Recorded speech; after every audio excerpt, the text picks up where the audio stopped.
switching it to downtime just for a second. Welcome to another episode of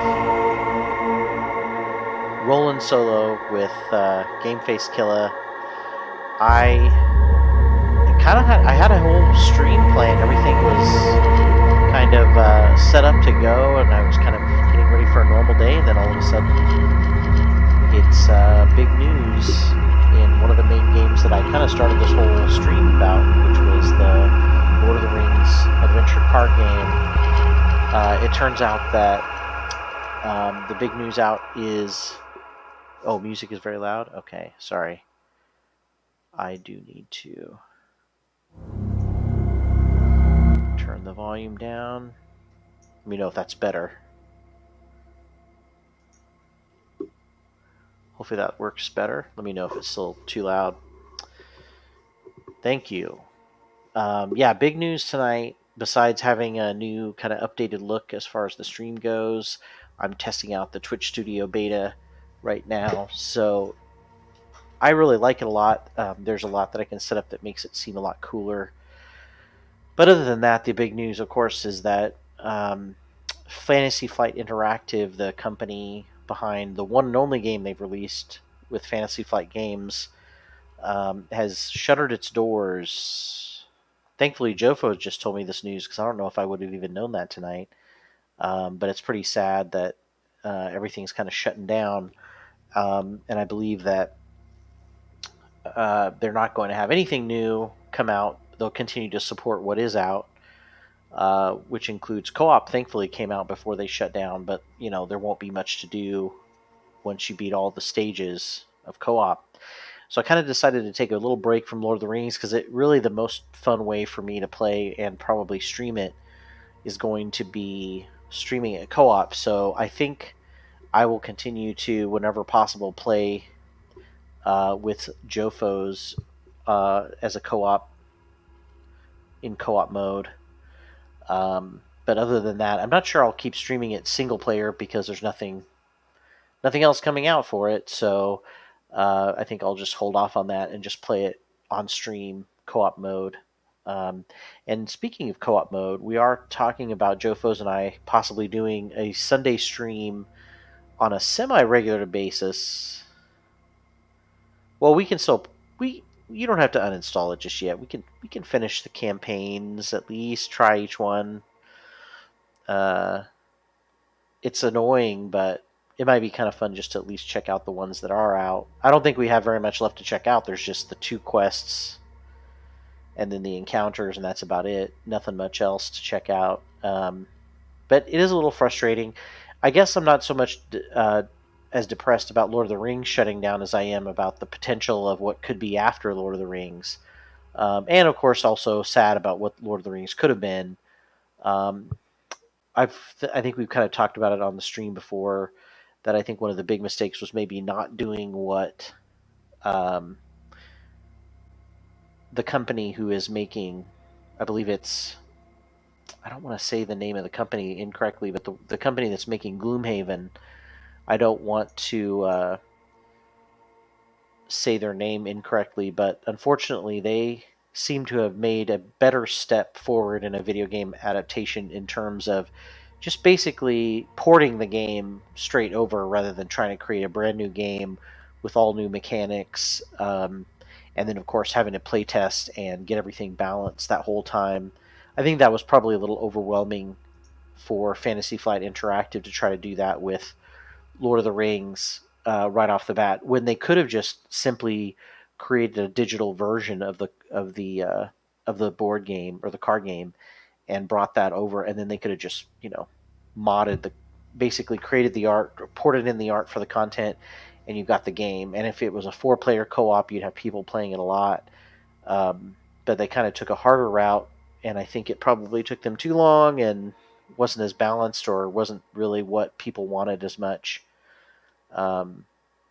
So I don't know. It'd be kind of interesting. I also feel like maybe this isn't just a Fantasy Flight thing, Fantasy Flight Interactive issue, because I feel like more and more people were probably going to start playing it, especially because it had something different to offer. But unfortunately, what ended up happening was we had Fantasy Flight seems to be doing some very strange things. Old the old CEO who started the company sold it to Asmodee. They kind of merged with Asmodee, but then it became more apparent that it was kind of a buyout of the company. And then many of the big designers, I know Corey Kaniska is moving out and doing something else with a new studio, or he's creating his own new studio. And then I just heard another CEO, Andrew Navarro, is also leaving. So it's kind of strange what's going on with Fantasy Flight in Minnesota. And I kind of wonder if maybe it's, sooner or later everything's going to get kind of pieced out into different studios and kind of absorbed by Asmodee.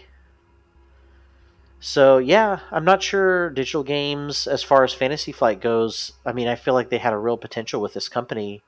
Even if Lord of the Rings didn't work out, they could have done some of the other Fantasy Flight games. I feel like pretty easily. Um, so there are quite a few digital adaptations of board games too. That's the thing. I think the fact that they released it on the Switch was really important because there are a lot of digital board games that are coming out on the Switch. So they kind of could have rode the wave of that, maybe into a little bit more popularity. But there's a lot of companies making digital ports of video of board games, and I don't really think I'll be able to. I'll run out of things to stream anytime soon as far as playing games. But yeah, it's kind of a big setback as far as something different um, than the typical competitive kind of brainless card games that are available digitally, like Hearthstone and um, Magic the Gathering, which have kind of been around very long. I mean, there's a lot of tactical element to them, but then there's also this element of, it's kind of the same thing over and over again, and you kind of buy your way into having good decks. Whereas this was going to be something different, hopefully, but unfortunately, I don't know what's going to happen. Um, but it's kind of sad. We'll see what happens. Oh, apparently there's going to be new free content. Um, but we'll see. Or maybe this is the update. Oh, from December 16th. So yeah, all of this. I imagine the last content they made it free just because they probably knew they were closing down, and so they just gave it out. So anyway, kind of moving on from there. I think co-op wise, yes, we're talking about Lord of the Rings. How's it going, Luke? It's kind of depressing, the potential of what could have been with Lord of the Rings and other things. Um, and I'm surprised how fast it went. It was only about a month since it came out on console, um, or maybe a little bit more than a month, but it was kind of a fast release on console, and then everything was ending. Yeah, it is sad. But hopefully something will happen. Maybe someone else will kind of pick it up. Um, but we'll see. I definitely think that Fantasy Flight could release a lot of other great things. They had a Mansion of Madness port that was kind of coming out into more of a digital adaptation format, but that was kind of shuttered when that company shut down. So who knows? Who knows what we'll see? Um, all right, but tonight, yeah, I agree, Joe. Things did seem to be getting worse and worse, considering there weren't updates. They kind of cut out their stream pretty quickly before they even released officially. They had a really good stream promotion and everything, so it kind of stinks. Yeah, I agree. I almost kind of wonder if part of the merger with Asmodee chose to kind of let it kind of flounder and basically said, we're not going to really do much with this, which kind of sucked, but which kind of sucks. But we'll see. It is kind of interesting to compare the development of that game to Gloomhaven, which is also a very popular board game. And like I was saying a little bit ago, they seem to be doing a smarter move, which is direct. Just we're going to create a digital board game of what you like with the physical board game, and everything's coming out. Yeah, definitely always a new game. And I will be going back and checking out Gloomhaven for sure. Uh, Probably in the next couple of weeks, especially because what I'd like to do is get to the point where I have a 4-person party. I can show the new Vermling that's out, as well as the new perks and everything else. I got to get that going, probably in the next couple of weeks. Tonight, though, what I thought I'd do is show a cool preview of a game that is coming out in two forms. I was aware of the board game format that this game was coming out in.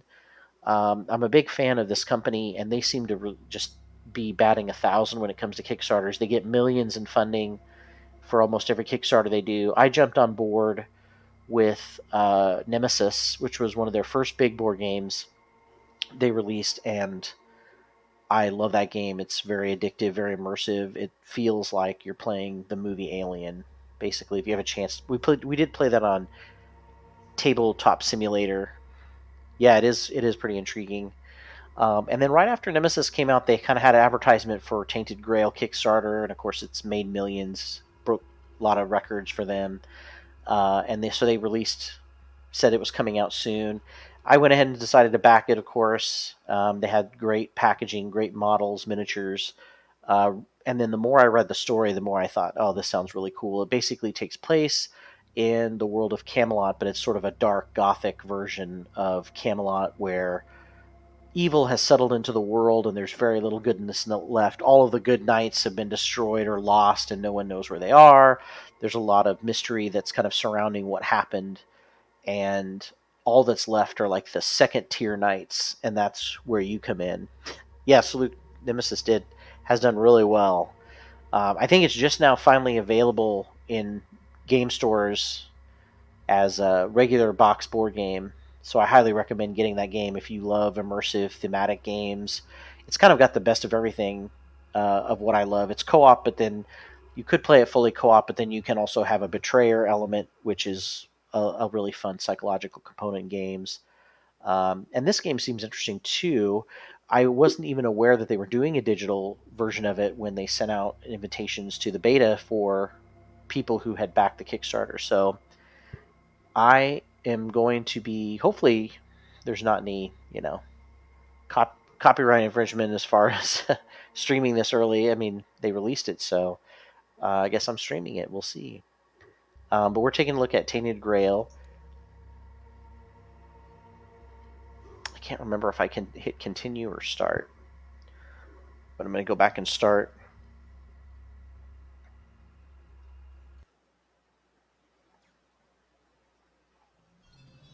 Yeah. Let me go back.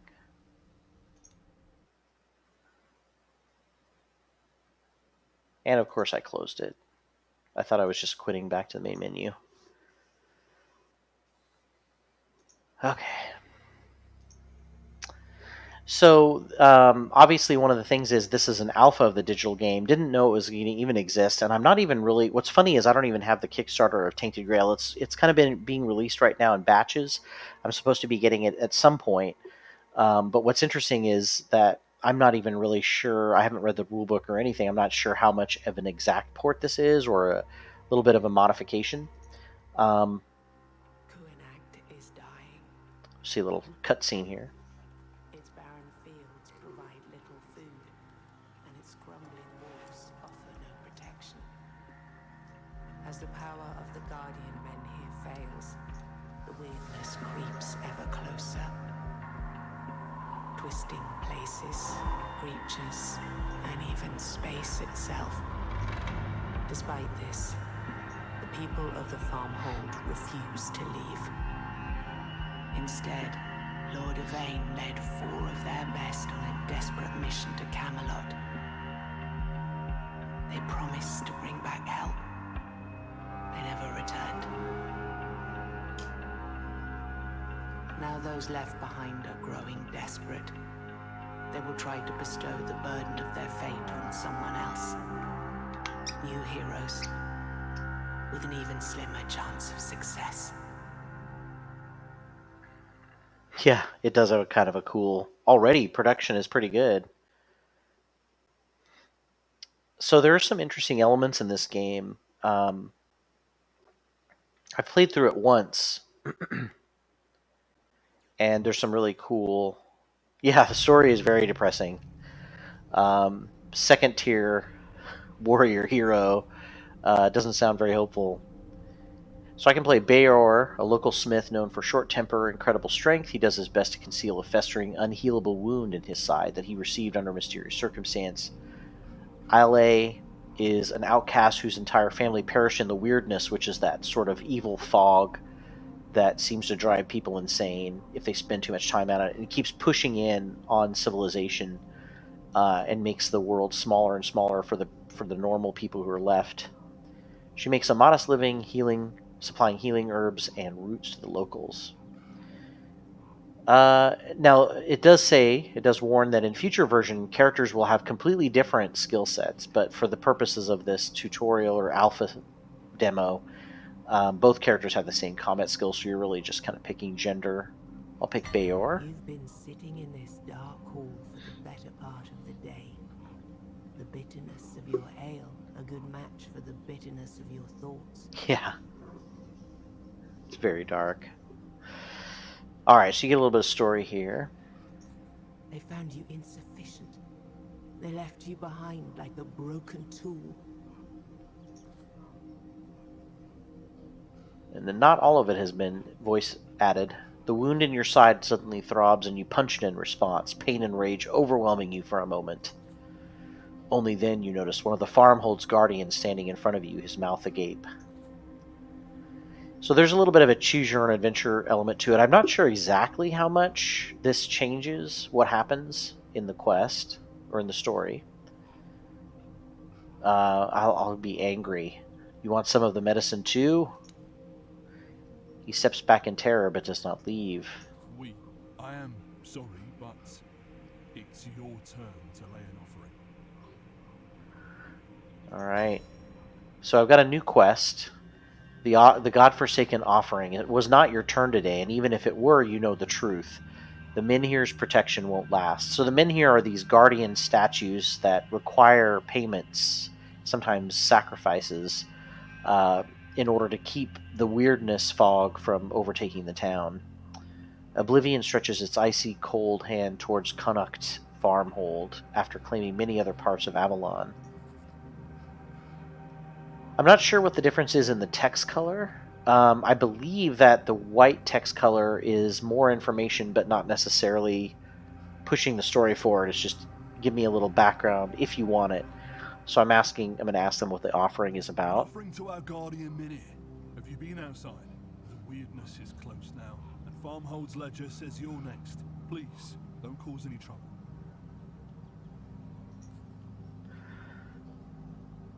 And of course, I'm going to plead that it was not.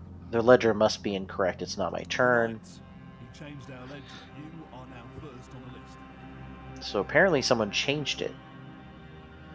And I need to seek him because I'm angry. But apparently, he's gone.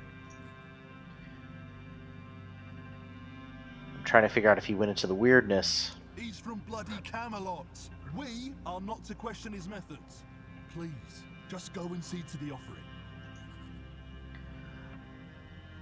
I'll tell him to get lost. I thought Master Effer made a better man of you. Cold. So time passes, my wound throbs as if something was trying to rip free and join the rolling clouds of weirdness outside. Sitting here any longer would be a torture. I'm going to finish my drink.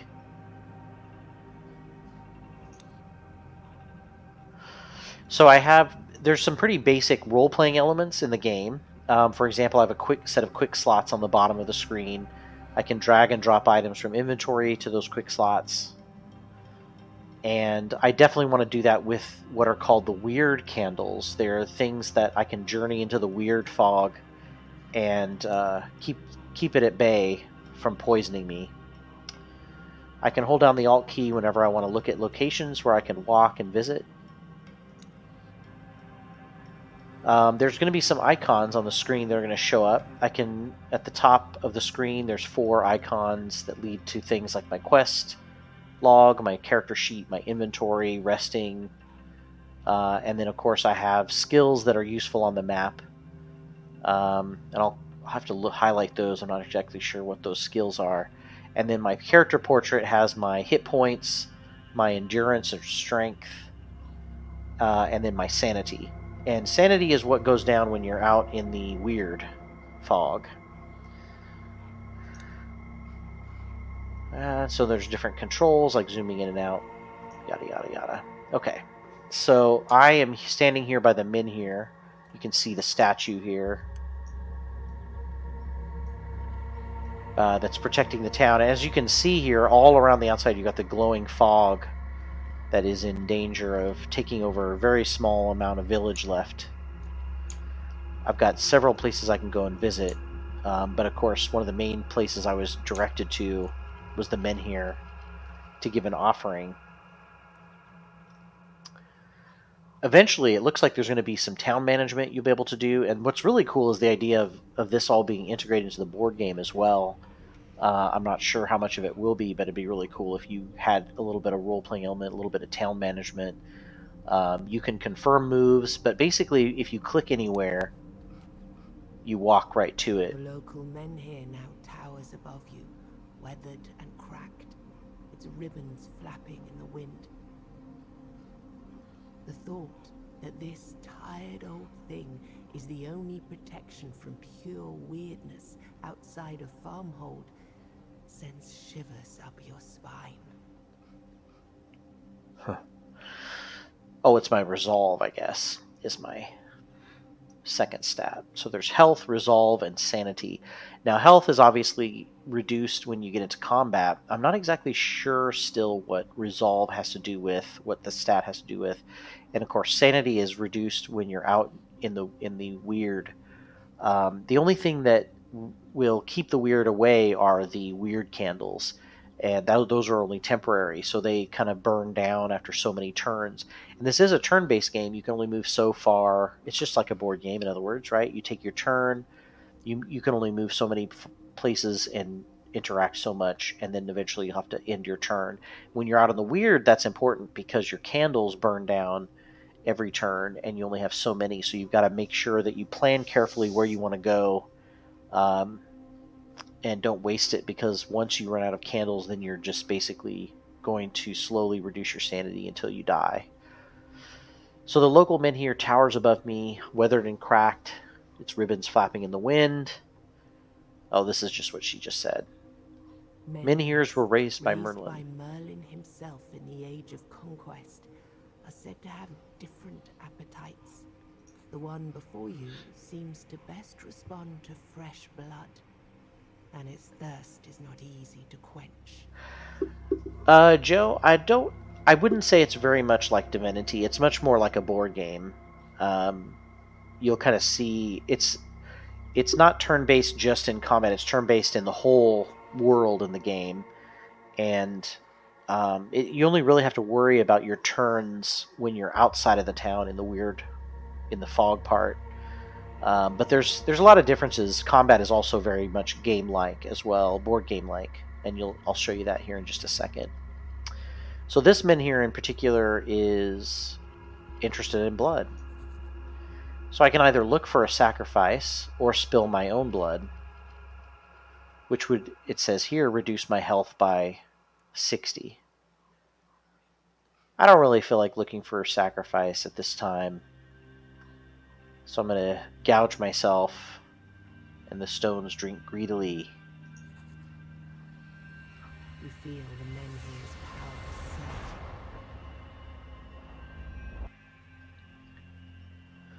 So I lost 60 hit points, but I got 5 XP, so there's definitely some role-playing elements. Once again, the weirdness is pushed back. Once again, the land returned to Kuanacht is smaller than before, barely reaching past the furthest buildings of the farmhold. So one of the things that's happening is every time a sacrifice is made, it does push the weird back, but less and less each time.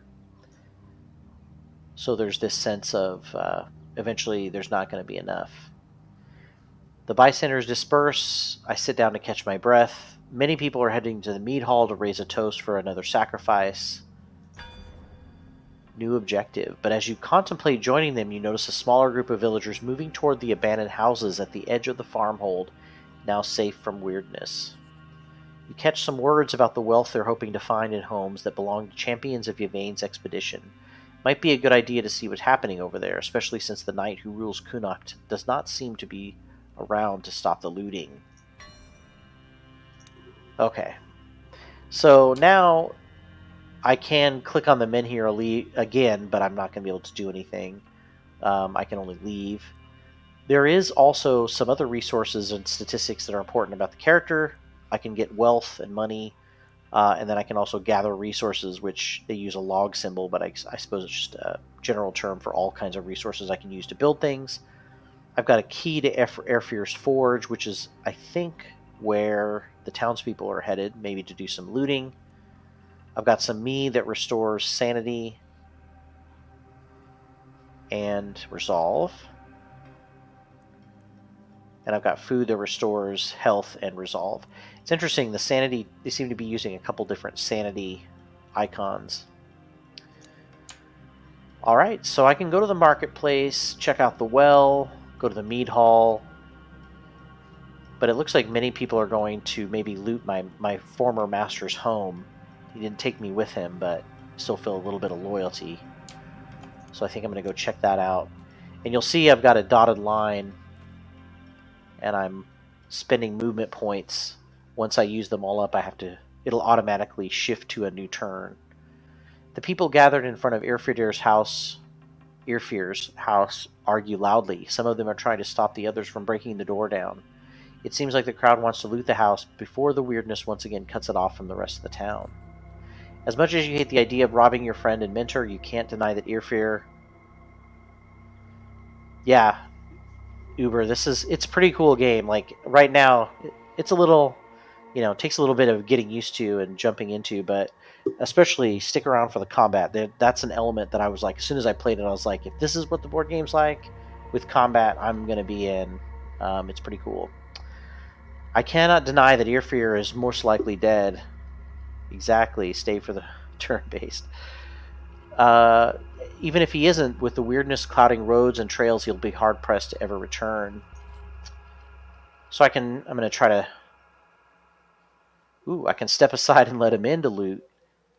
Or I can try to stop the madness.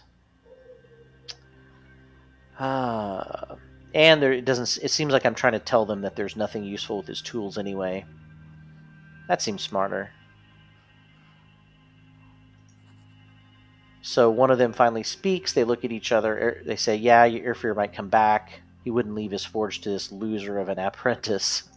Which is me. Yeah, I'm a loser.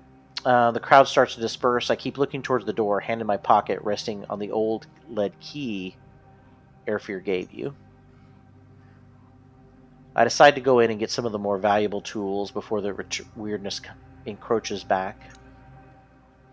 I open the door to glance, probably for the last time, at the familiar interior. Everything looks as it always does, but as you prepare to gather tools surrounded around a long workbench, you notice a piece of parchment on the floor under it. Did the draft carry it from the table, or was it discarded by Airfear? In this short note, your master explains the reason why Yvain did not take you on his quest. The young lord of Connacht believed you were too reckless, and he saw your wound as a liability. But Airfear never doubted you. He believes that should Yvain's expedition fail, you are the second best chance that Connacht has.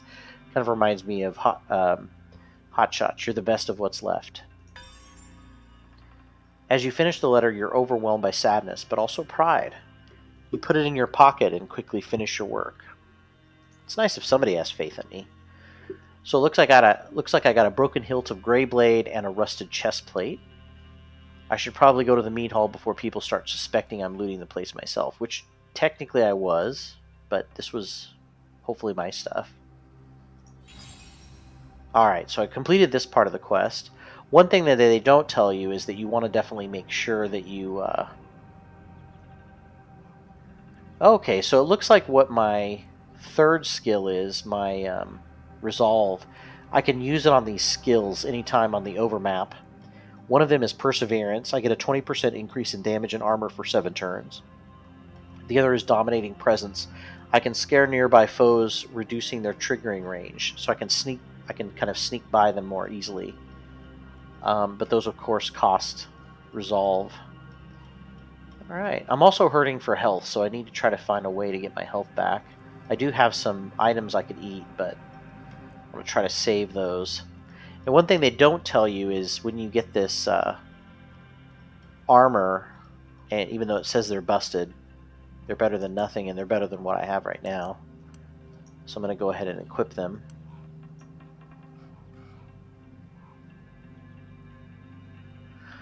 The sword gives me a plus 10% damage, plus 5% hit chance. Armor gives me plus 5 armor and plus 30 hit points, which is kind of nice. So now at this point, the only thing really to do is to go to the mead hall.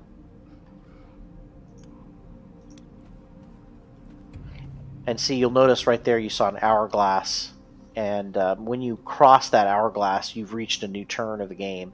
And like I said, in the town, it's not really important. But man, when you're out in the fog in a little bit, trying to make those candles last, you got to really conserve your movement.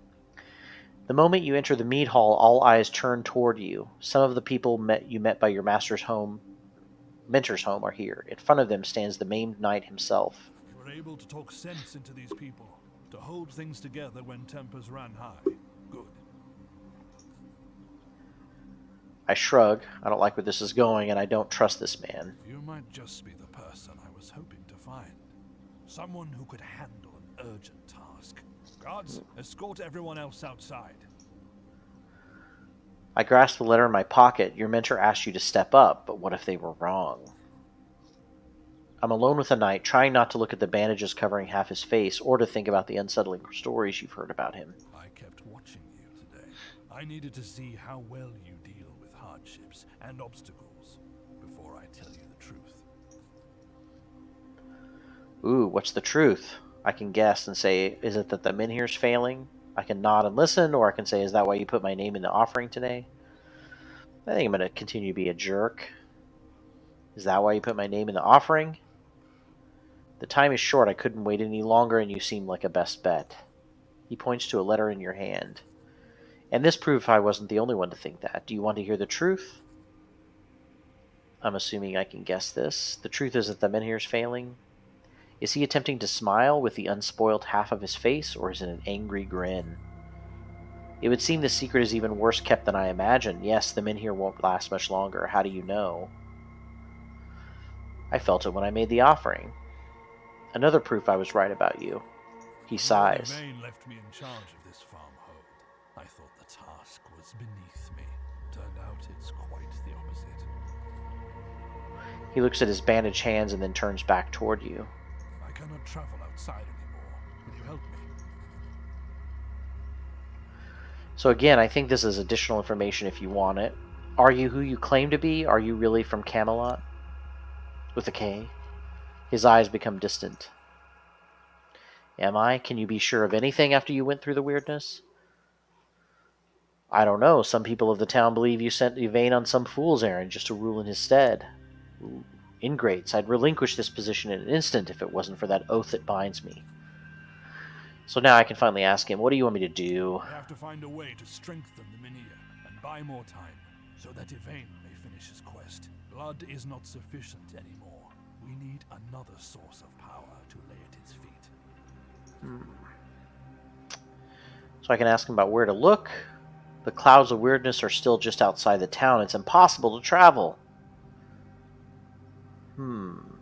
Yeah, let's do that. He reaches for a satchel at his side and hands you a couple of candles made from strange dark wax. You shudder. You never thought you'll get to use one of these things. Foul things, sorry. Weird candles. Make every one of them count. Some more may be bought around Kunakt, but they get scarcer by the day. Do not make the mistake of thinking that their light turns you invulnerable. If you keep peering too long into the weirdness, it is bound to look back. His hand touches the bandage on the side of his face. So I got 5 weird candles, and then now I'm going to ask him where to look. In days of old, before the purges, it was druids who took care of Menhirs. The one Yvain cast out from the city may still be alive. You may also ask someone who knows a thing or two about objects infused with magic. Your people speak about a witch in the woods to the west. Maybe she knows what could help our stone. So we got a witch to the west and a druid to the right? I don't know. It was the druids who took care of Menhirs. The one Yvain cast out from the city may still be alive. You may also ask someone who knows a thing or two about objects infused with magic. So druids, yeah, druids to the east, witch to the west. Might have some ideas on how to get the Menhir back up and working. If you don't go out there, no one will. In weeks, the town will be swallowed whole. Don't wait until the weirdness is at your very doorstep. Alright, I'll leave. So at this point, this is kind of, my quest is to go out. I'm not going to really do a whole lot of shopping. What you can notice is as you kind of scroll over things, certain creatures will have a combat symbol over them. So if I go up to the crazed dogs, for example, I'm going to end up fighting this thing. So let's do that. Check out some combat. Now you notice as I click the first time, you'll see the dotted lines kind of grayed out, and it's going to take me a full turn. And the turn marker is up at the top, but it's going to take me several turns. 2 turns to get over to the crazed dog.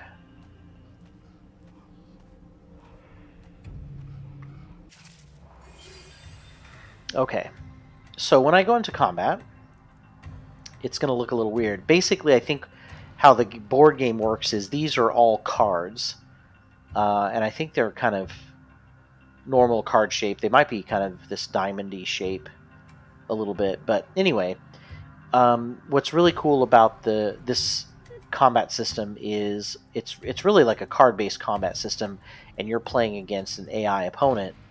The basics things to note is that you can retreat. You lose some resolve if you do that. If you ever find a fight too overwhelming, I believe there's also it's a battle log, so you can kind of see what's happened on the different turns. The enemy is always at top, and you can see its hit points on the left of its portrait. On the right, you'll see its armor. Basically, armor reduces income damage by whatever percent that's in the shield. And you can also likewise raise and lower your armor with card plays. And so the more you increase your armor, the more percentage of damage that you'll ignore from the next enemy attack. Enemies can avoid all damage with evasion. This creature, the crazed dog, only has a 1% chance, but of course it could play abilities or buff itself to increase that higher. Chances to deal critical hit are 2%, and the multiplier is 150%. So if it has 2% chance to get 150% of its damage, and then there's a resistance to things like spells and other effects. Right now it's at 0%. The other thing that's important about the enemies that you want to pay attention to is you always want to look and see what its intent is. So the enemy intends to deal damage on its next action, and it's going to damage my health. So I know right now I've got 60 health. I actually should have rested before or eaten something before I started this combat, but we'll see. It's got 50 hit points, so I've still got more hit points than it, but it's going to do damage to my health. So if what I'm looking for is to either... I don't think I'm going to be able to kill it in one turn. So I'm going to need to try to play cards maybe that build up my armor. But we'll see. We'll see if I can do that. The other thing that's important is that every turn you have energy. You start out with 3 energy, and each card you play is going to take some energy. And how you know how much each card costs is in the top right hand corner, right under the same lightning bolt symbol. It tells you really easily.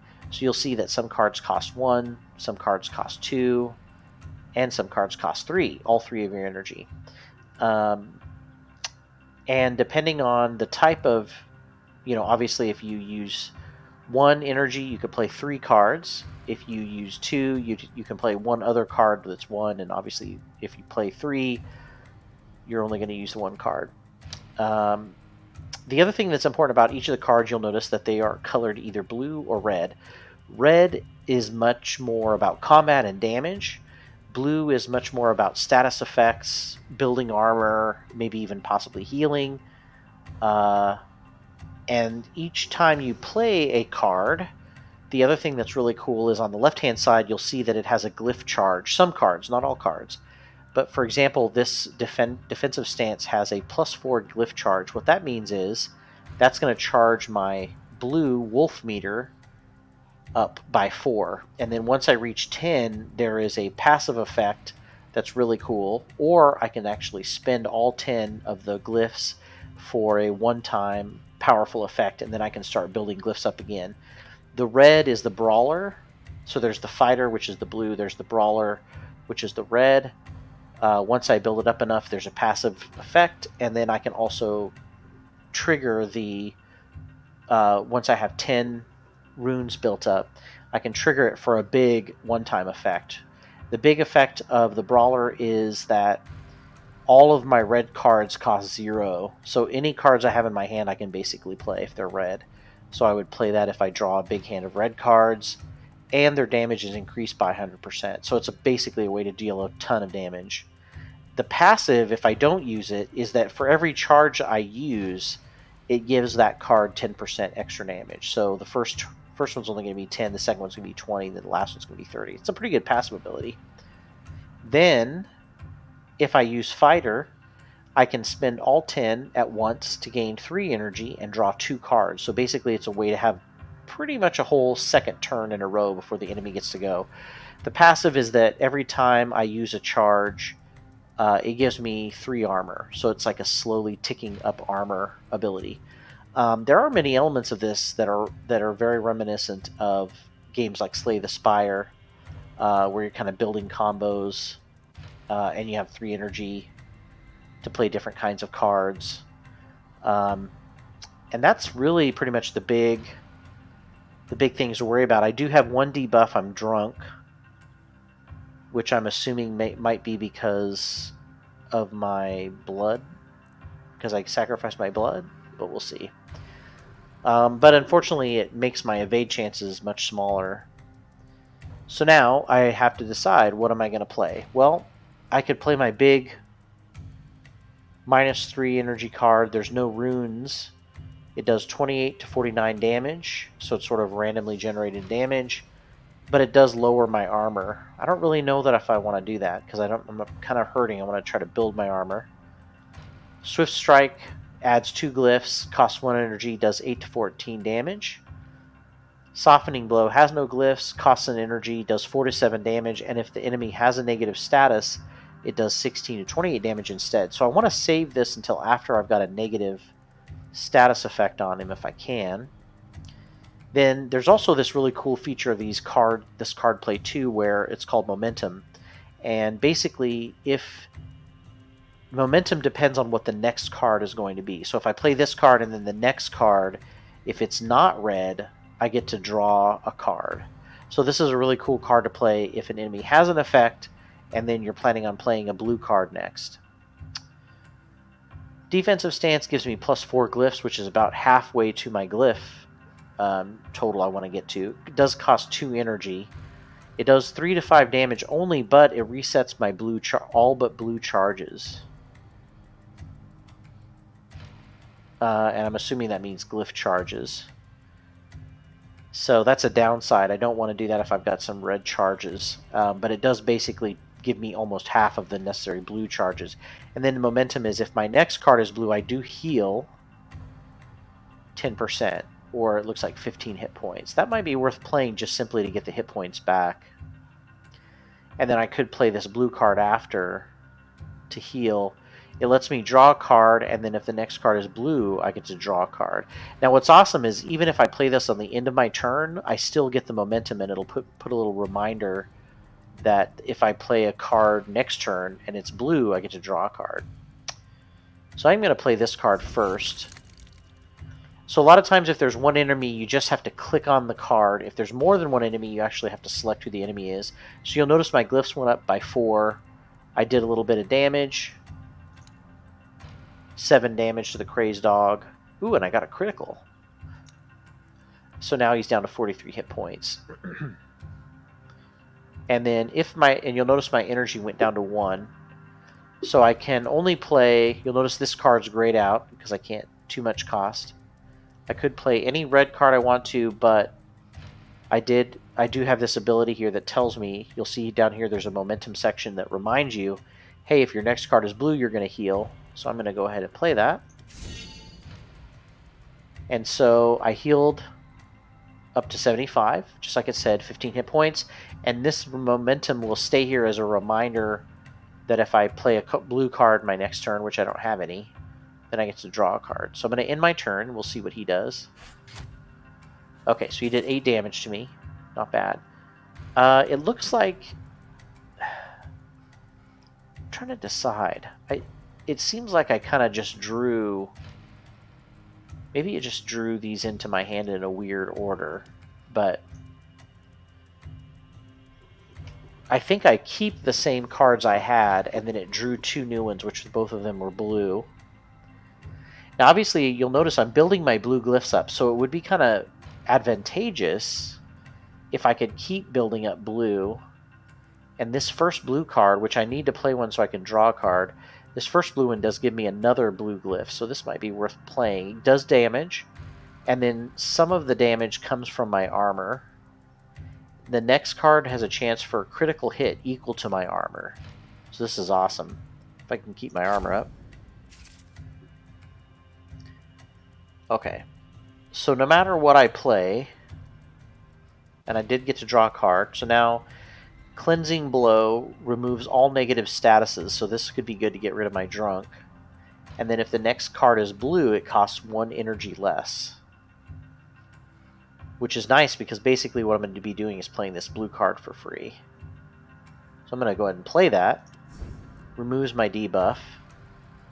Now I'm up to 8 glyphs. And remember, when I get to 10, I get, every time I use a charge, I get +3 armor as a passive.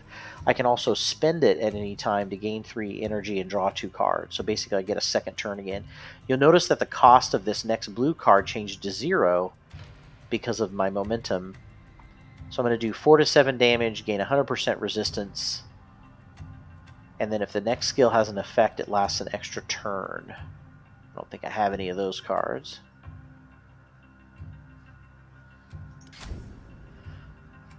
Alright, so I still have 1 card to play, or 1 energy left to spend, because the last one was free. Now you'll notice the Crazed Dog is intending to apply some kind of buff to itself. Might be an armor increasing buff. Sometimes it builds up its critical chance hit, evade chance, or resist. But it's down to 24 hit points. I could do 8 to 14 damage and start building up some red glyphs. And it doesn't really have a negative status, so this card wouldn't be as powerful. I do get to draw a card if the next card is not a red card. It doesn't seem as valuable. Because I don't really know if I would have any blue cards next round. But I'll go ahead and play this red one. Build up 2 red glyphs, do a little damage. That's the end of my turn. Okay, so it gave itself a buff, and I can easily see what it does. Duck and Run, it's a trait. It's going to last 3 rounds. It gives him plus 25% evasion. So there's a good chance, a 1 in 4 chance, that he could evade my attack completely, and that's going to last for 3 turns. Maybe there's something here. This gives me extra runes if I hit more enemies. Not that great. I can reduce armor, but he doesn't really have any. And it increases 15% critical chance on my next card. Stuns the enemy for a turn, because he is about to do damage to me. Or no, he's going to apply a debuff on me. Looks like another whirlwind. I can do extra damage for each enemy and get extra runes. See, this is a great card because it raises my red runes by 4, but it's just like the blue one. It reduces all the other runes I've gained in blue to 0, which doesn't really... I don't really like that.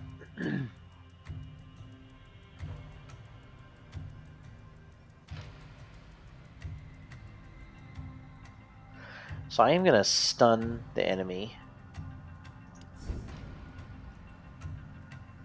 So hopefully he won't get to do any actions and it'll come right back to me.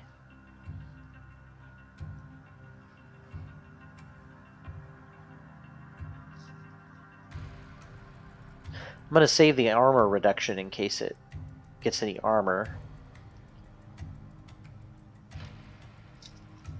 This really seems like the best. Whirlwind's going to do 914 damage. I'm going to gain some extra runes. Or, well, 1 extra rune. So 2 total. Alright, that's the end of my turn. He's stunned, so it comes back to me. He's only got 2 hit points left. Ooh, next turn, any enemy that attacks you gets bleeding. It does want me to play a red card to generate a red rune. So we'll go ahead and play the Swift Strike for some quick damage, and that should end the fight. Didn't quite get to use my rune abilities, but I did gain some food.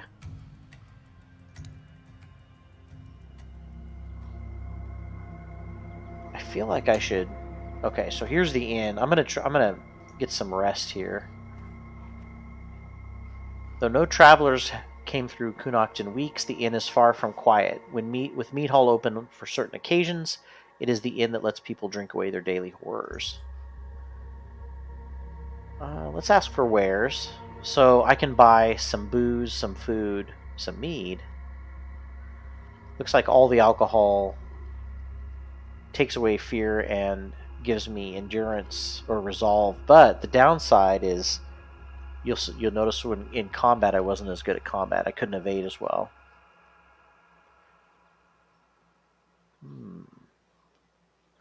So he's also selling his Peacemaker weapon, and it gives me a critical chance, hit chance increase if I'm drunk. Yeah, not too interested in that. So I'm going to rest. I can rent a bed and room for a comfortable rest, or I can ask to sleep near the fire. Let's do a comfortable rest. Cost me 12 gold.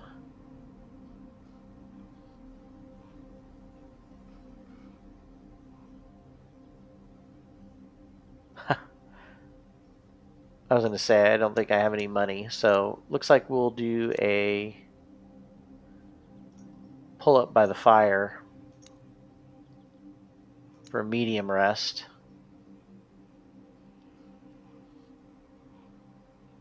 So it looks like you can rest more or less turns.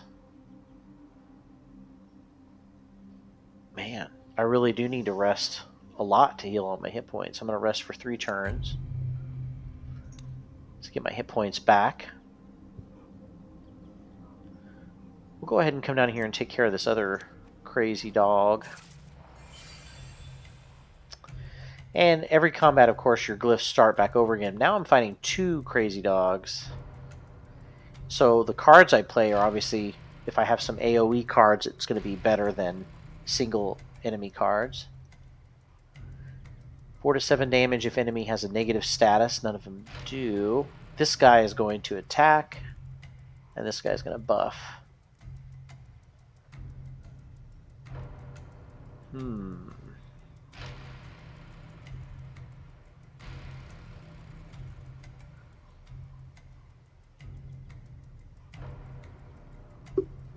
I don't need to heal.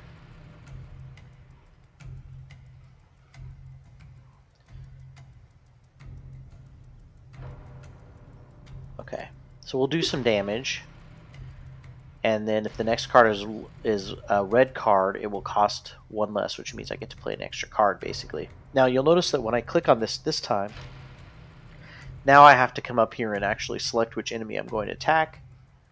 They're both kind of the same, but I'm gonna try to hit the one that is buffing. Ooh, he evaded it. Crazy. So now either of these red cards cost 0.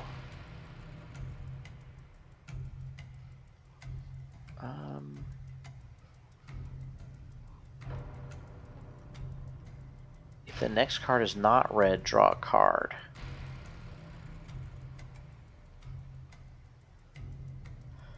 This It's just not a lot of damage though. So I'm going to do the big damage card, which also gives me some good red glyphs.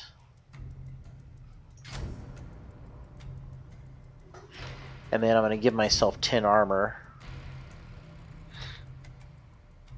And now it looks like I've got one more energy. So I guess I'll go ahead and play that. Just trying to work down one enemy. Next turn I've got to try to play a non-red card first. Yeah. So one guy buffed. He has better evasion right now, so I wanted to hit him as much as possible. The other guy hit me for a little bit of hit point damage. I do need to try to play a blue card first.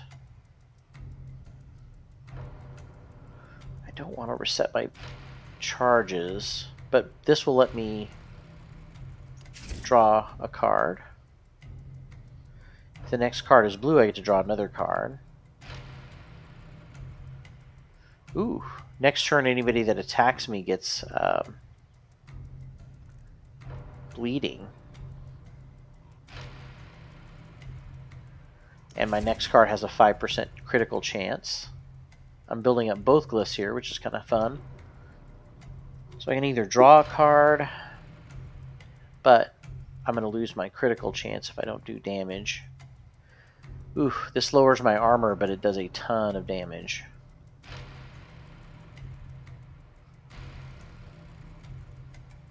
Oh, I can't play it. It's 3. Cost 3. This one seems to do the most damage of what I can afford. This guy has evade, so I think I'll spend it on this other guy.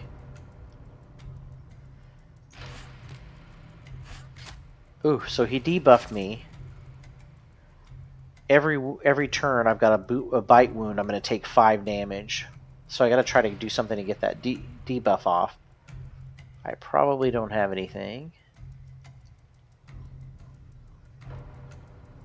Yeah. So I'm going to give myself a card draw, plus an extra 2 glyphs, blue glyphs. Okay.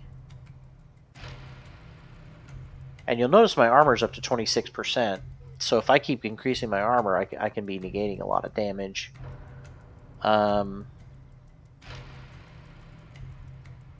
Since my next card is blue, my momentum is I can draw a card if my next card is blue. This seems like a lot of damage. Okay, so 10 damage, and then I'm going to go ahead and increase my armor. It looks like they're both going to attack me. So now I'm up to 45% damage reduction. So I'm really taking just a little bit of damage. But my wound is also doing some damage. I can increase my armor more, and I think your armor goes down every round as well. So I'm down to 35 right now.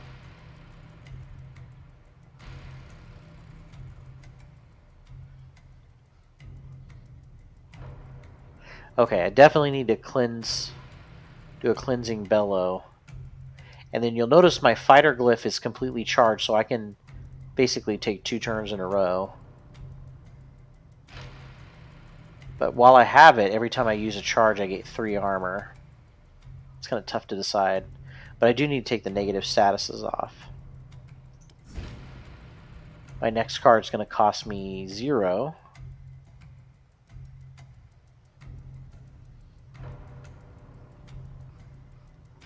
Ooh, so I could do 7 to 10 damage, 7 to 11 damage, gain 100% resistance, and then my momentum as the next card has an effect that lasts another turn longer, and this gives a bleeding damage for 3 turns. So that's pretty good. Those might be 2 to use together. So we'll hit this guy who doesn't have any extra evasion.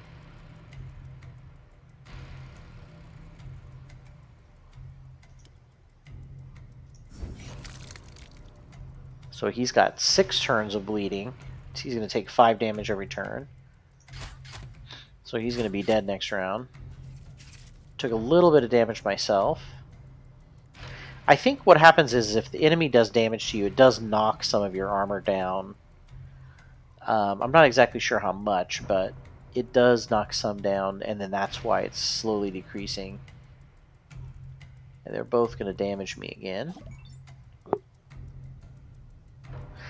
I'm not sure what the release date is, Uber. It's kind of interesting. So I know board game wise, the Kickstarter is done. They might have late pledges, but the Kickstarter is finished and they are shipping it out. So it's kind of nearing the end of the physical game, and then they all of a sudden came out and said, "Hey, by the way, if you're a Kickstarter backer, we have a digital adaptation coming out, and you'll get access to it for free." um, and as far as what it's going to release for everybody else, I'm not sure. Um, I would say this is pretty polished at this point. I would say less than a year, but who knows? So let's see if we can finish off. Both of these guys should die pretty easily. So I do want to do 3 or a red card to get my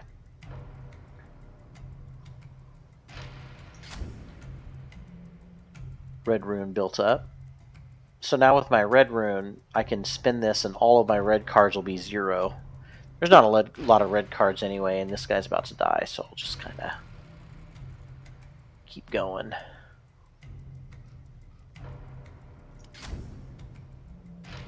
And I could have actually taken a second turn with by spinning my blue runes, but got enough. Ooh, I've got level up. So when you level up, you can choose a new card to go with your combat deck. I do like the idea of building up armor with these blue cards, so I think I'm going to keep doing that. And so I think my deck of cards will kind of slowly get built up as I level up with better and better stuff.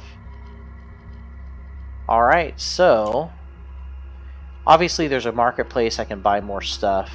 Let's go ahead and do that.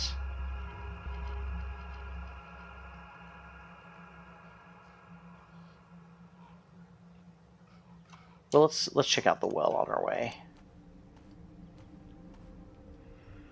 The water in the well is unnaturally fresh and invigorating. It is drawn far from the depths. Oh, okay. So anytime you go to a well, and there are some out in the weird as well, it can help replenish your resolve, which is kind of nice. I'm going to go down to the Red Priest's camp, see what these dudes are up to. The red cloth tent in Connacht belongs to the Red Priest. Not many are brave enough to actually speak to members of this reclusive order that dates all the way back to the homelands. The fact that the law of the land lets Red Priest seize upon anyone on suspicion of sickness probably has something to do with this reluctance. So apparently they tend to and seclude and quarantine people who have some kind of sickness. Don't be afraid, child. We're here to help. Inside the tent, some men and women sit in the thick cloud of choking incense said to chase away plague-spreading miasmas. So I can kind of get some information. Who are you people? He sends you a gaze full of disbelief and distaste. How can you not know? But then it seems he settles for an explanation that you're an uneducated villager who only recently found solace in Connacht. In a patronizing tone, he says, "We're the Red Priests, the last hope of humanity, besieged on one side by the Red Death and on the other by weirdness." Inside the tent, some men and women sit in the thick cloud of choking incense said to chase away the plague-spreading miasmas. How are you helping actually? Well, obviously we're trying to stop the plague and find a cure. It's not much of an explanation, but you know there's nothing now that he could tell you about an illness that pushed humans out of their homelands beyond the sea, chased them all the way to Avalon, and now eats away at their remnants. Interesting. For some, it is only an incurable disease that turns your entire skin into an open wound. Others see it as a force of history, a hand that will erase humanity from the face of the world.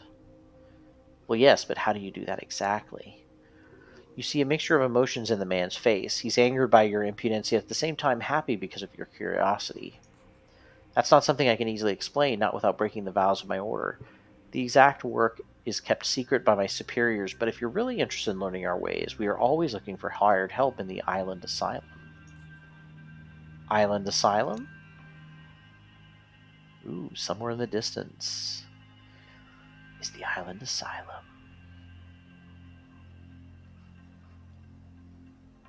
He sighs, saddened by your apparent ignorance. The island just off the coast southwest from here, okay? They say it was the first place where humans made landfall in Avalon. We found an ancient necropolis there carved into three sides of a mountain.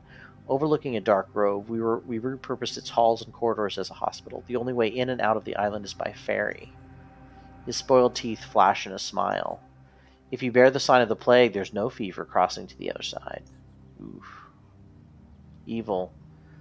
What about the weirdness? Most people don't care if their neighbor turned into a misshapen monstrosity because of the plague or because of weird. It's us who they call regardless. Ooh, so the weird also does some transformations. We had to open a new wing of the asylum just for the weird claim. Red Death is an older and greater threat, but our work on curing it recently took a back seat. With the menhirs weakening, we now see more victims of weird than plague.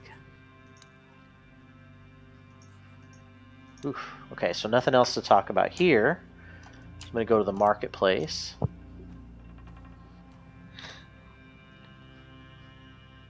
He seems to be half asleep. I cannot help but notice how many spiderwebs and dust cover the old furniture. So he's got some travel maps. Instantly teleports you to your city safe and sound. That's kind of cool. More weird candles. Bandages. Might be better armor and weapons. Fishing net. Tone gives me 5 in blue charges, but I lose sanity. You can remove negative effects or evasion bonus application. But I have no money, so...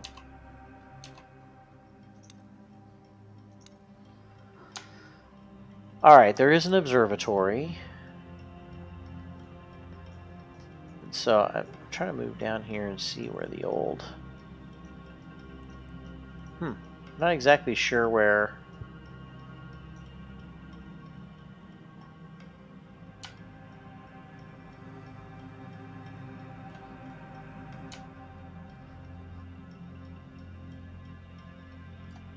Check out the observatory.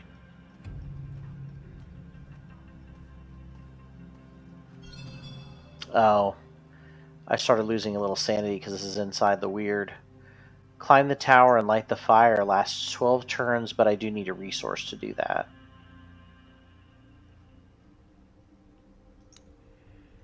I take a deep breath to climb the tower. Feel the breeze touching your face. The view is clear as allows you to state your position along with some of the surroundings. Okay. Got out of there. And you'll notice my sanity did already start dropping. I'm down to 104. Let's check out the meat hall. Oh, I already did come here. Talk to the old king, or knight, I guess. So I've been everywhere down on the bottom here.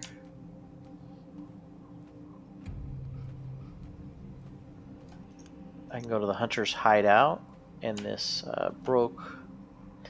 Long ago, the hunters of Kunakt used this high seat to scout the nearby forest for prey. Sometimes they camped here on their way north to the lodges and beautiful hunting grounds. Now it stands deserted, except for one elderly man standing guard on the edge of the weirdness.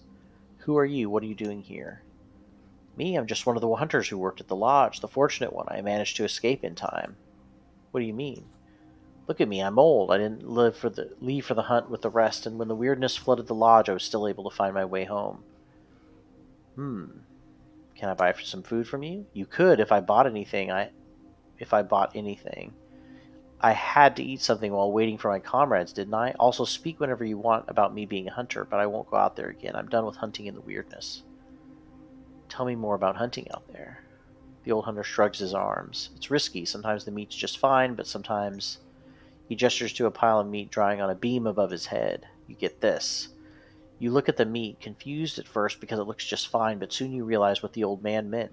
The haunch shines with a slight tint of blue from time to time, as if it was twisting the light itself. What is it?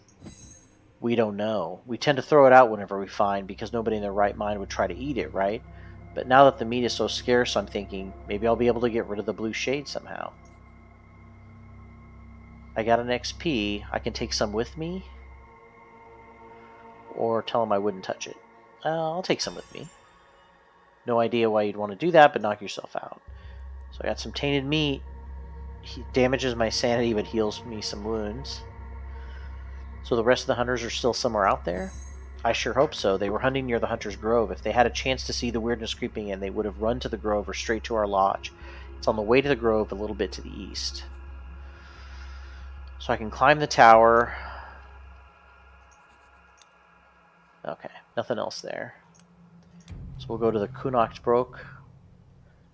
A lone guard posted by the only door to the Broke. He should be guarding his lone prisoner, but instead he's immersed in a drunken dream. I'll try to talk to him. Shouldn't you be at the men here spilling your stupid blood? Go away unless you have something for my headache. No, so get lost. I can give him my meat and tell him to shut up and it should help with the pain. I'll do it. The guard looks surprised at first, but he accepts the situation immediately. He takes a long swig. What do you want? I want to speak to the prisoner. The guard shrugs and points to the entrance to the Broke. As you step in, you see a ragged man chained to the wall in an uncomfortable position. He's caught stealing food several nights ago. He claims to be a scholar from Camelot, but looks and smells like any other vagabond. Farmhold's elders kept him alive so far to verify his side of the story, but with all the roads cut off by the weirdness, no one is going to Camelot anytime soon. Finally, someone comes to release me. I've come all the way from Camelot to check on your dirty little village. Free me and you'll be rewarded later. The man looks like regular scum, but maybe you should give him a chance. When you were young, your father took you to Camelot, and you remember the side of this magnificent castle clearly. Tell me how many towers are on its outside walls. I'm trying to see if he's telling the truth. What do I care? 4 of them, I think. There were 5. He either can't count or he's lying. Can I help him? Alright, I'll ask him. By the side of it, it wouldn't be difficult. Just give this drunkard more ale or kill him. I wouldn't mind. Oof, new quest.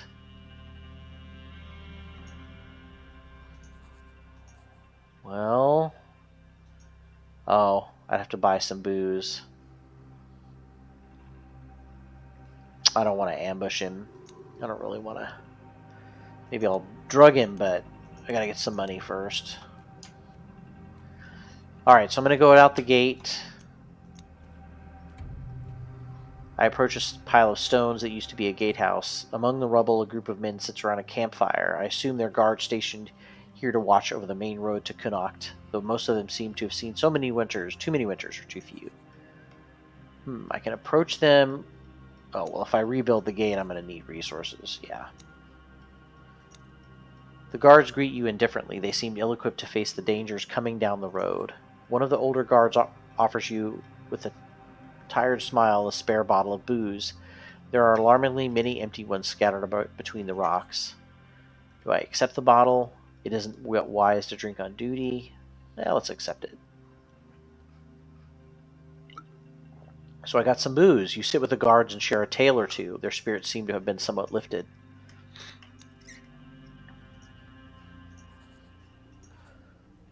Okay. Doesn't look like there's anything to do with the guards, and I need resources. Let's go back to the tower, the Brook. See if we can booze this guy down. Doesn't bother to ask why I'm giving him free drink. He sleeps like a log. Release the prisoner. He thanks me, and I tell him to run away.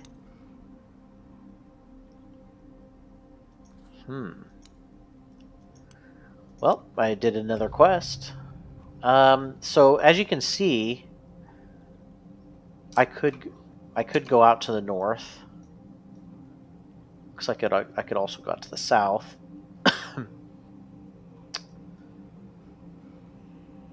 I think I'm going to go to the south. Now this is the part where you're actually kind of playing the game.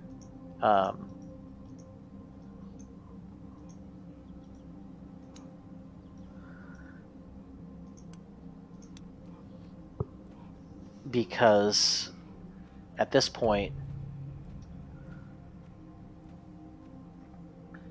Okay, so I'm about to go into the weird. This is obviously the place where you want to open your inventory, get your weird candles out, and get ready. They only last for 3 turns. The nice thing is, since this is turn-based, And it kind of makes it very clear you drank one, and it puts the turn count above your head, so you know how much time you have left. Okay, so I didn't actually click on the dog, I didn't see him there. But now, I think if you get within a certain distance, they automatically attack you. Alright, so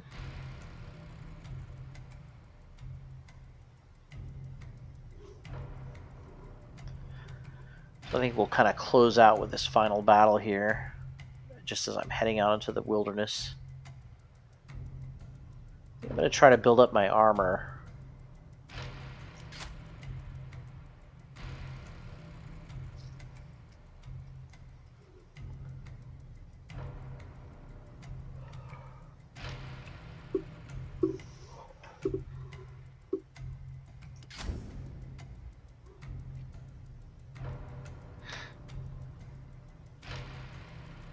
So I got a critical hit equal to my armor. Let's see what does the most damage. 9 to 15 probably. And reduces enemy's armor, but he doesn't have any. Alright, so he's at -7 armor. Oh, it increases. Oh, I didn't realize that. If you lower the armor enough, it can actually increase damage. That's cool. So he did a little bit of damage to me, not too bad. See if I can heal some.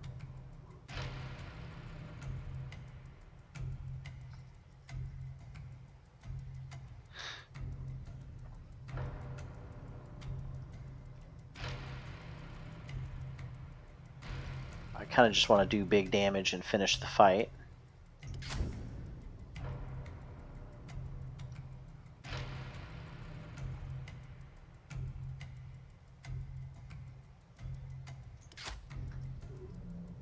Pretty easy.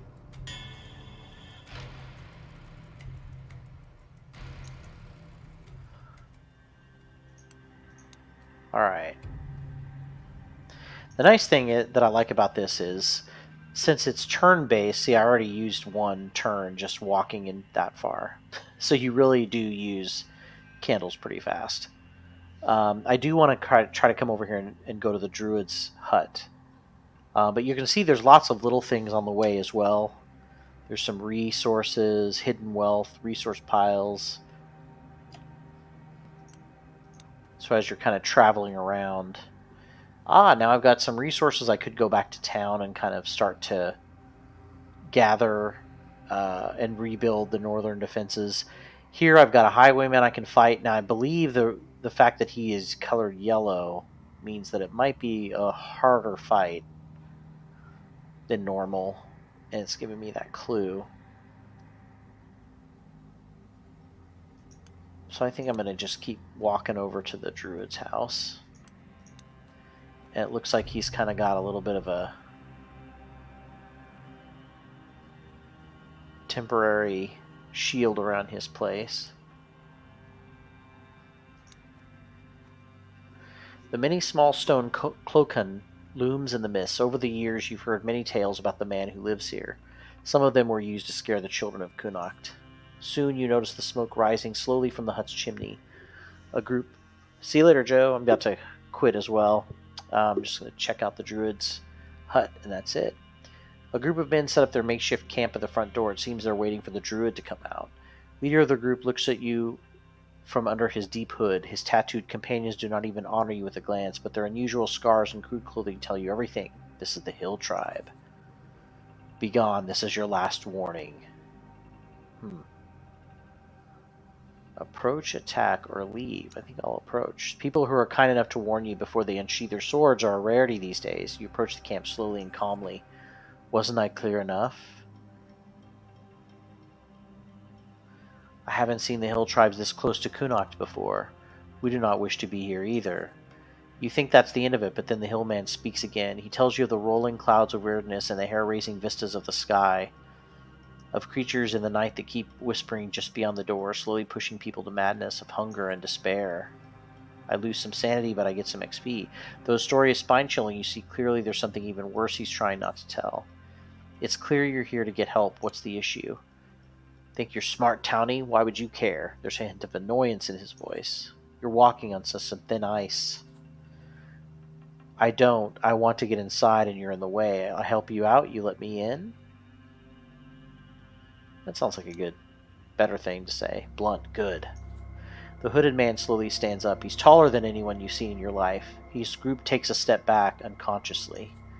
You want to help out? Fine. We're starving here. Go hunt. Bring us enough food and we'll let you talk to the warlock. Alright, I'll bring you some food.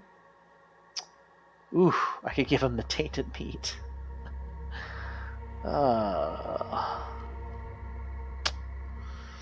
Or I could give him regular food. I have a feeling I need some allies here, so I'm going to give him regular food, even though that's going to take my own food down a lot. You give supplies to the men and they liven up. They must have been starving out here waiting for the druid to let them inside. They invite you to sit and dine with them as the laws of hospitality demand. I'll sit with them. It's said to bring bad luck, so I don't refuse their hospitality. Over the modest meal, you have more time to talk, but you quickly discover that speaking to these barbarians is like wading through the bog. Are you the only one afflicted? I'm the Thane of my clan. I went further into the weirdness than my people. I got the worst of it, but no one in our tribe is taintless now. Only now you notice small but telling changes in his two men. There's something wrong with their faces, and their eyes look like clouded glass. The clouds are getting thicker and thicker, Thane continues. Soon this condition will spread. You shudder at the thought of a band of weird, warped, crazy hillmen just outside of Connacht. So what's the deal with the druid? Why are you waiting out here? Usually we bring in mushrooms and plants from our parts of the hills to make an ointment. He spends a day or two in trance waiting for it to brew, then he checks our condition and applies the medicine. This time we brought in more ingredients and asked to prepare much more ointment for our wives, children, and people back home. He refused. The other hillmen let out an angry murmur. He's saying something about his limited powers and keeps asking for more mushrooms. We tried to make him reconsider, but his damn stone hovel is protected with magic. We're trying to starve him out instead. So I'm going to go inside. I call out to the druid inside, give the scarred wooden door a push inside the cloak, and the first thing you notice is a dense smell of rotting meat and human sweat. There's a man half lying in the bed in the corner, looking barely conscious. His hands are trembling. The door closes behind you. I introduce myself. You shake the man's body, and after a while you see his eyes opening. He looks at you with an absent gaze. Suddenly he sits up on his bed and shouts, I told you never to enter this place. Before you can answer, he looks at you again. Wait, who in the holy fuck are you? We need your help with our men here, or ask about the hill tribe. I'll ask about the hill tribe. There are people outside waiting for you. I know, I hope they'll just give up and go. He says gloomily. He notices your disapproving look and adds, Don't look at me that way. Have you seen that freak of a man? Even Archdruid Amergan wouldn't be able to cure him. That's what you get for going into the weirdness. Yes, I used his fear to regain a regular supply of a mushroom that I badly needed to function. Seemed fair at the time. At least my ointment made him feel better, but now he wants more of the stuff. For their entire damn village, he says. For their women, children. I can't carry on with this. Why don't you just tell him the truth? And what good would that achieve, save for them crushing my skull and their last hopes being shattered? You really want a band of hillmen with nothing left to lose as your neighbors? He catches your gaze. Listen, I do what I do and you do what you do. You don't have to approve of me, I don't have to approve of you. We'll be fine with that, won't we? We need your help with our men here. I don't care. The weirdness is getting closer. Are you surprised? Did you know this is exactly what happened when the men here go dark? Too bad there's no one left to tend them ever since your people decided that burning some of the wisest men of Avalon would be a great pastime. His voice is so overflowing with sarcasm you feel a sudden urge to stab him with a knife. Soon the men here is going to fade entirely, and you will all gather at its feet, clutching each other, getting plucked out one by the beasts of the weirdness. And then, if anyone survives that long, you'll starve to death. It's the last men here around here, aren't you afraid? It's one of the last men here's active on this entire island, and this means we're doomed. Accept your fate, and the fear will disappear. I see how it goes. What do you want? What do you want in return for your help? Now that's smart. That's what I like to hear. I'll tell you what I want. I want to go back to Connacht and finally lie down in my own fucking bed with enough meat and mushrooms to carry me over to the other side. In my own home, the home that was taken from me by your lord, one only Yvain the dickhead.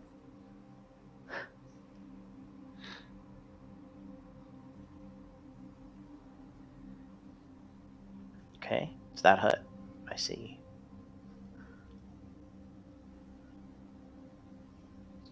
Why were you banished? Let's just say Lord Yvain is not big on second opinions. The druid tells you how, over the years, Yvain was slowly growing obsessed with a quest that would save the entire Avalon. He claimed the Pale Lady, this rotting wench of the lake, spoke to him in his dream, telling him of a grand destiny. He thought that with a group of right men and women he could save the land, like the heroes in the Age of Legends, but all he had was a rusty sword, a dimwit smith, a fat princess, an old traveler, and a reckless hunter. Oh, what a team they were. The druid chuckles. I tried to be the voice of reason, told him there's no use. Yvain decided I'm scaremongering, that I have bad influence over the townsfolk, and here I am. I'll see what I can do. Just remember, my old house, my old bed, me inside alone. No one bother me. Not now, not ever, save for the time when I run out of meat or drugs. And an apology from Yvain when you're at it. You leave the druid's hut, still dizzy from the stench you felt inside. You look at the men patiently, waiting for the druid junkie to let them in. You got what you wanted from the warlock? I did. There's a chance to save my village. I'm happy for you. I'm glad you're trying to fight against the weirdness. He nods in your direction. Did the warlock say anything about us? Oh, sheesh.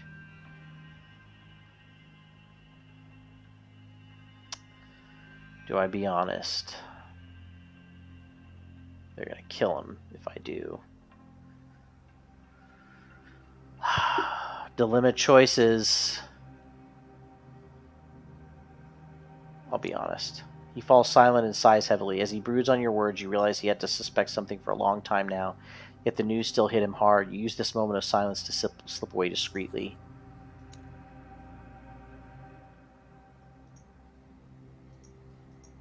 Okay, I got a new quest. Looks like I gotta get his old home back. All right, well, that's the playthrough for tonight. I kind of got half of the quest done. I know the other quest is to come over and talk to these witches or something. The witch over in this side. I'm trying to figure out. I'm assuming I've got to go back and figure out this whole druid's home thing before I can start that other half of the quest. But that's Tainted Grail, kind of an interesting combination of kind of world exploring, choose your own adventure, very story heavy, but then also some really cool combat. And I think one of the things you'll probably see if I do continue this next week is that you have some really cool. Once the combat gets harder, you have to start making a lot more, a lot smarter choices, obviously, of how you're going to spend things. And so we'll probably, on our way back, try to do a fight with the highwaymen and see how maybe a little bit more of the in-depth combat and combinations you can set up. But that's it for our stream this week. We will be continuing back here next week, as far as I know, maybe playing a little bit more Tainted Grail. Check it out and see what's going on. Otherwise, I might also play some Gloomhaven. I don't know. I'm kind of deciding if basically with Gloomhaven, I want to show everybody a 4-person party, and I have to defeat one more boss to be able to do that. So I may do that in my off time, and then that way when I come back, I can set up a 4-person party and show you everything all at once in adventure mode, which I think it'll be a lot more fun. So I may put that off one more week, try to do that in Gloomhaven on my own. But until then, we'll be back Saturday to play some Lord of the Rings, finish up our Lord of the Rings campaign. I think it might be our last adventure on that one. And then we'll be starting a new campaign with something, some new gaming with something. But until then, I'll be back next Tuesday with some more board gaming adaptation. So we'll see you guys later. Have a good night.